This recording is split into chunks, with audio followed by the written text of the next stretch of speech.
মাংস ছাড়া যে কাবাব এতটা মজাদার হয় আমি কখনো কল্পনাও করতে পারিনি। তবে এই মসুর ডাল দিয়ে মাত্র কয়েকটা উপকরণে এভাবে কাবাব বানালে কিন্তু খেতে অনেক মজাদার হয়। আমি যখন ১ম বার ট্রাই করেছিলাম খেতে কিন্তু অনেক মজাদার ছিল। তো এখানে ডালটাকে আমি সেদ্ধ করে নিয়েছি, হাফ সেদ্ধ করে নেওয়ার পর তারপরে এখানে পেঁয়াজ, কাঁচামরিচ, তারপরে দিয়ে দিলাম জিরার গুঁড়া, ধনিয়ার গুঁড়া, তারপরে হচ্ছে একটু পরিমাণে গরম মশলার গুঁড়া, তারপরে এই যে মরিচটা আমি পরিমাণ মতো দিতেছি আরকি, মরিচের গুঁড়াটা। তো তারপরে এই যে ধনিয়ার গুঁড়া এখন দিয়ে দিলাম, দিয়ে সব ধরনের মশলা কিন্তু আমি এখানে দিয়ে দিব। দিয়ে দেওয়ার পর হচ্ছে এটাকে আমি সুন্দর করে মাখিয়ে নিব। তো এখানে আমি হচ্ছে পরিমাণ করে দিয়েছিলাম। আসলে ডালের পরিমাণ অনুযায়ী আপনারা বাড়িয়ে কমিয়ে দিতে পারেন আর কি। তো এই যে এখানে হচ্ছে আদা বাটা, রসুন বাটা এটা দিয়ে দিয়েছি। আর ডালটা কিন্তু শুধু আমি একটু হলুদের গুঁড়া সাথে একটা তেজপাতা দিয়েই কিন্তু আমি সেদ্ধ করেছিলাম। ডালটাকে একটু শক্তভাবে সেদ্ধ করতে হবে। সাথে দিয়ে দিলাম এখন হচ্ছে সয়া সস আর হচ্ছে টমেটো সস। টমেটো সসটা দিলে খেতে কিন্তু অনেক মজাদার হয়। আরও তার সাথে কিন্তু অনেক কিছু উপকরণ যাবে যেটা কিন্তু সবসময় সবার ঘরেই রয়েছে। ওই যে ঘি দিয়ে দিলাম, ঘি দিলে কিন্তু এটা যখন ভাজি সুন্দর একটা ফ্লেভার আসে আর ভিতরটা অনেক জুসি হয়, খেতে কিন্তু অনেক মজার হয়।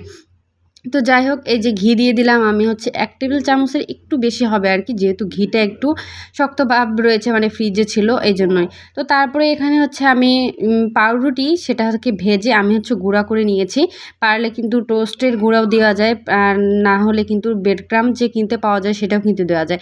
তবে আমি ঘরে থাকা যে পাউরুটি ছিল সেটা দিয়ে ভালো করে ম্যাশ করে নিয়েছি।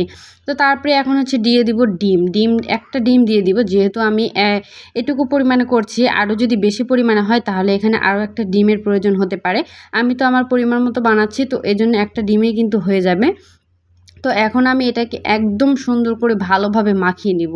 আর এভাবে ডিম দিয়ে মাখানোর পর কিন্তু ভাজতে হবে, আর ফ্রিজে রাখলে কিন্তু এটা এমনিতে রাখতে হবে, ডিম দিয়ে কিন্তু ফ্রিজে রাখা যাবে না। তো তারপরে সুন্দর করে কাবাবের শেপ দিয়ে নিয়েছি আমি আমার মতো করে। তো তারপরে এখন হচ্ছে যে একটা করে চুলায় দিয়ে দিয়েছি। এটাকে আমি খুব বেশি জাল দিব না আর কি, মাঝারি আঁচে সুন্দর করে লাল করে ভেজে নিব।